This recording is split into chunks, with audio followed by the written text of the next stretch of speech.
how to download and install the latest Google Play System update on the Samsung Galaxy S25, S25 Plus, or the S25 Ultra. First, tap on the home button to return back to the home screen. Now from the home screen, swipe down at the top to open up Quick Settings. In here, tap on the settings icon. Next, we then scroll down. And from here, tap on Security and Privacy. After that, we scroll down and then tap on Updates. Then tap on Google Play System Update. From here, tap on Download and Install. Now we are waiting for the download to complete. Once the download is completed, it will update and it will ask you to restart to update.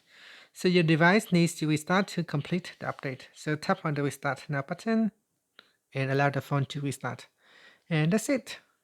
If you find this video helpful, please like and subscribe to my channel for more videos.